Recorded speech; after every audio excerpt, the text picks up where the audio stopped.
Hey, what's up everyone? So today is the day that we are going to get the turbocharged fire bucket going. So let's take a little bit of a look around. We'll go through what we've done to upgrade it, how we're going to get it to work basically, what the turbocharger is. So stick around, like, subscribe. Thanks for watching. So the turbocharger is off a 16 litre Volvo truck engine. We'll take a little bit of a look around. We just finished reinventing the door. We had a curved door last time, which we could not get the seal, so we've just made this flat door. It's got reinforced steel inside of it. Give you a bit of a look. We just had the air going into it, so we used compressed air to spool the turbo, and even just sitting here like this with the air in it, we can spool the turbo. Now, we have had this turbo going before and it worked without that extra air there. So let's see how we go this time. I reckon it's going to go off good this time. Stick around. Hey everybody, so today is the day that we're getting the turbocharged fire bucket started. We have fixed the door. We've still got the same turbo from the last video, but this new door seal, and we've also got the extra air line up the end of it. It is ready to go. So let's stop talking and get out there and fire it up.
What is this saying?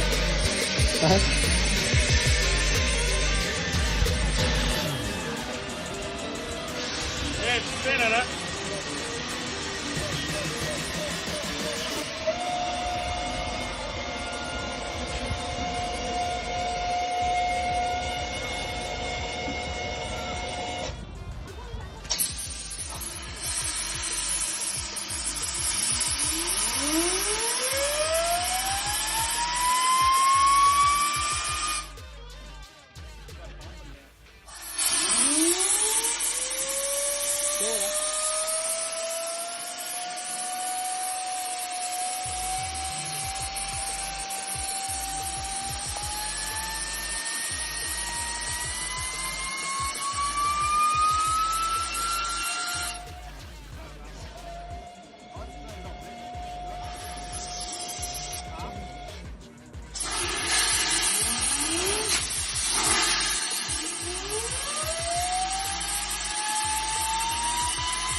off gate. Oh, yeah.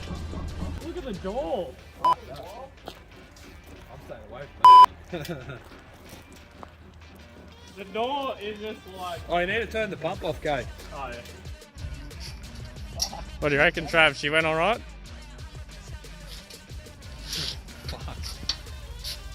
That was insane. Yes, well, that was a success. So here we are with our failure but success, which you'll see in the video. It did work. The turbo failed. Here's what's left of the turbo. And check out the dump pipe from the damage that it did to it. Check out the front of it. I reckon we just get a bigger turbo and we should be right. Good idea. The door around here, that was flat when we started. That's 4mm thick steel, and it bulged, and then the turbo failed. So something had to give. This actually did pretty well, really. It done good. You had an airline in the end there. Yeah, we had the airline in the end. Yep. We had a oil feed, and we just used another airline to spool it, and we turned this air off, so it was just running by itself until it failed. And it failed. That far big. We did it though. You can hear the bits of metal in the video hitting the roofs around here. So, Yep. There you go, boys and girls. Like and subscribe. We'll see the twin turbo one next time. Cheers.